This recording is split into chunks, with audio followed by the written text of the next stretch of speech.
남명집에 수록된 조식이 지은 최윤옥의 아내 모씨 부인의 묘지명, 즉 공인 모씨지묘에 적혀있기를 부인의 아버지는 진사 모수천으로 좌사간 무순의 장남이다.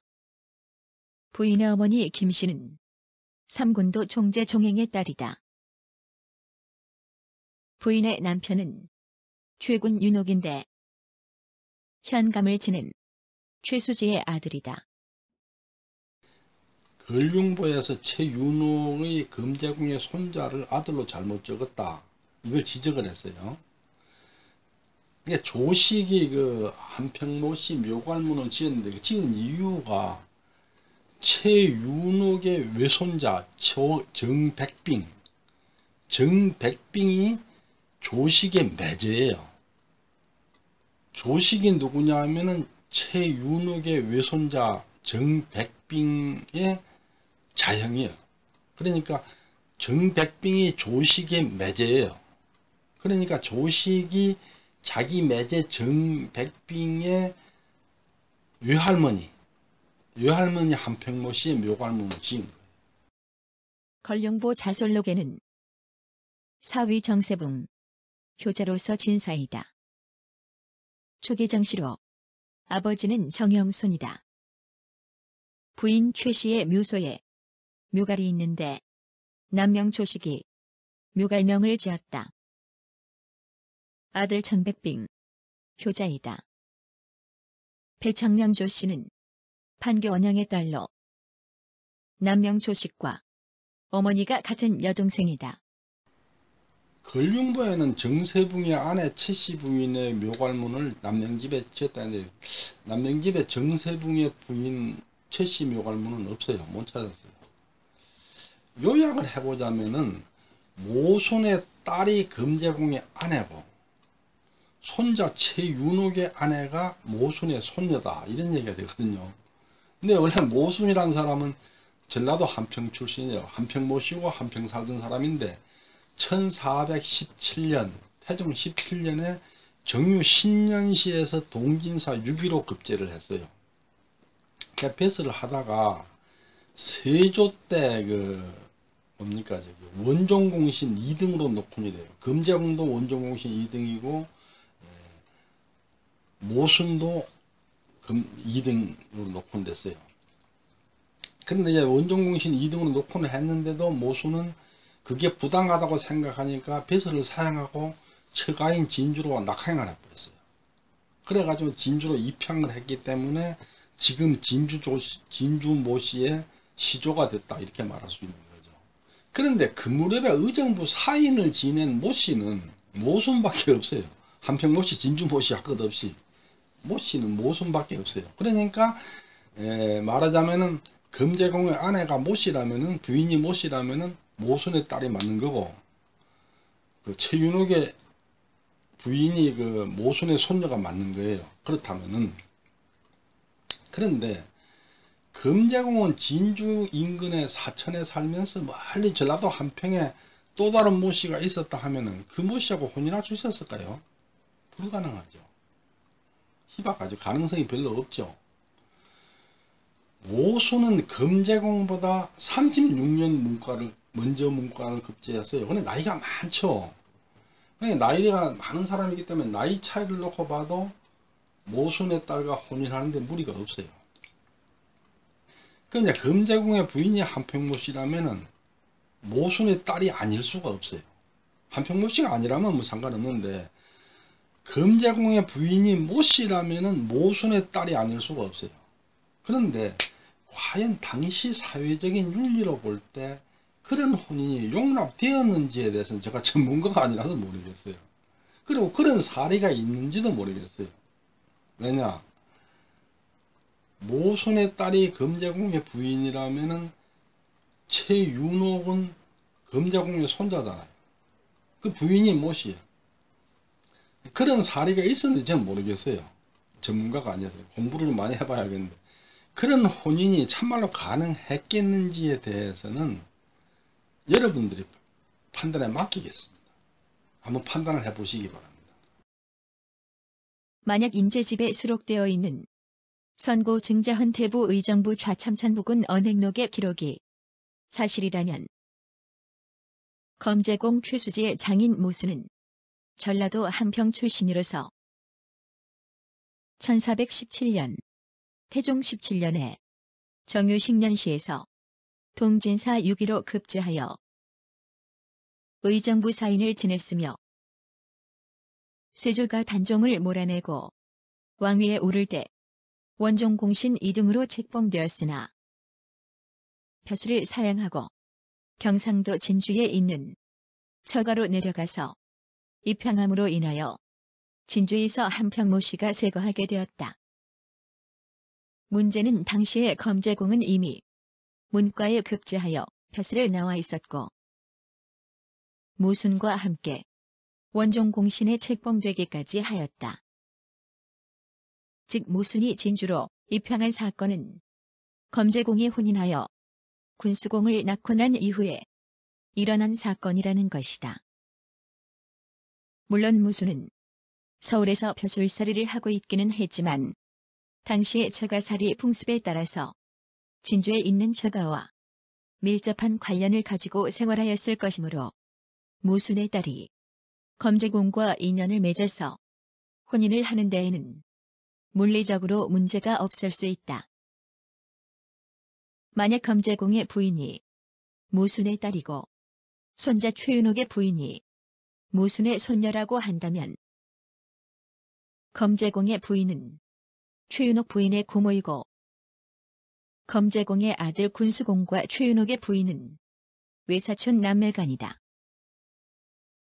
그리고 최윤옥은 아버지의 외사촌 여동생 즉 아주머니와 혼인한 것으로 되는데 그와 같은 혼인이 당시에 윤리적으로 용납되었는지 여부는 알 수 없다. 하지만 선고 증자헌 태부 의정부 좌참찬 부군 언행록의 기록이 매우 부실하다는 문제가 있다. 일부 어떤 사람들은 선고 증자헌 태부 의정부 참찬 부군 언행록이 기록이 굉장히 부실하기 때문에 그걸 그대로 믿어서는 안 된다. 그 믿으면 안 된다. 이런 말을 하는 사람도 있어요. 사실 그렇게 말할 만도 해요. 그 사실관계를 한번 보겠습니다. 선고 증자헌 태부 의정부 좌참찬 부군 언행록에는 부군의 휘는 심이고 자는 태원이며 그 선조는 전주 최시로 고려 문화시중 시후 문성공 휘아의 후예이다. 문성공은 아들이 셋인데 장자는 용생으로 벼슬이 알념사에 이르렀다. 다음은 용각으로 문과의 장원으로 급제하여 이름을 영유라고 바꿨는데 벼슬이 해주 목사에 이르렀다. 그 다음은 용갑으로 역시 문과에 급제하였다. 사실관계를 따져보면은 문성공은 아들이 4분이에요. 근데 여기 지금 선고 증자헌 태부 의정부 참찬 부군 언행록에는 중랑장공 최용봉은 아예 기록도 안 했어요. 없는 걸로 쳤어요. 그런데 그걸 두고 어떤 사람들은 간혹에 알렘사 공파하고 중랑장 공파가 사이가 나빴기 때문에 이걸 일부러 빼버렸다 이렇게 말하는데 그건 잘못된 얘기예요. 왜냐? 인제공인 살았던 그 무렵까지는 중랑장 공파, 알렘사 공파 사이에 나빴던 게 아무것도 없었어요. 굉장히 사이가 좋았고 서로가 아직 그때는 족보가 나오기 전인데 굉장히 친밀했었어요. 그렇기 때문에 서로 사이가 나빠 뺐다 이거는 말이 안 돼요. 그리고 그때는 물론 이제 붕당이 당파가 나눠져 가지고 중랑장 공파는 주로 서인이고 알렘사 공파는 주로 동인이었죠. 그때는 남인이 아니에요. 동인일 때인데 그런 정도로 그걸 뺐을 거라고 볼 수는 없어요. 왜냐? 중랑장 공파 고부종의 12세 모암공 채안 요분의 묘지명 직장 채공 묘지를 인자공이 지었어요. 그러니까 인자지방에 수록이 되어 있어요. 그러니까 그 사이 친분이 없으면은 가깝지 않으면 그 묘지명을 지어줄 리가 없죠. 그러니까 중랑장공을 뺄 정도로 사이가 나빴다면은 직장 채공 묘지를 인자공이 지을 리가 없죠. 그런데 그 직장 채용 묘진문부터 중랑장공이 넷째하더라고 적어놨거든요. 그래서 제가 볼 때는 인재공이 가문에 대한 지식이 좀 부족해가지고 아까 그 선고 부군 그 은행록을 지을 때는 문성공의 아들 넷째 아들이 중랑장공인 줄은 몰랐다가 이 직장 채용 묘지를 지을 때는 이제 알게 된 거 아닌가, 저는 그렇게 생각해요.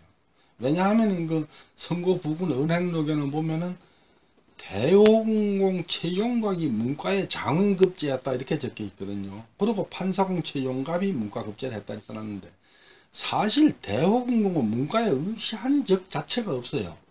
그리고 정작 그 장원급제한 사람은 대호공공이 아니고 판사공이에요. 그리고 판사공은 문과의 장원급제라고 고려사에도 이름이 적혀 있어요. 이 전체를 정리를 해서 생각해 보면은 인재공이 그 선고 부군 은행록을 지을 때 그 당시에 가문에 대한 지식이 굉장히 빈약했다는 걸 알 수 있어요.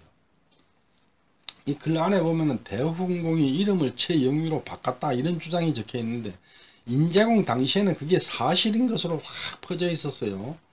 특히 그 최영유는 화순 씨인데 그 후손이 경상도 금산, 지금의 김천에 살았어요.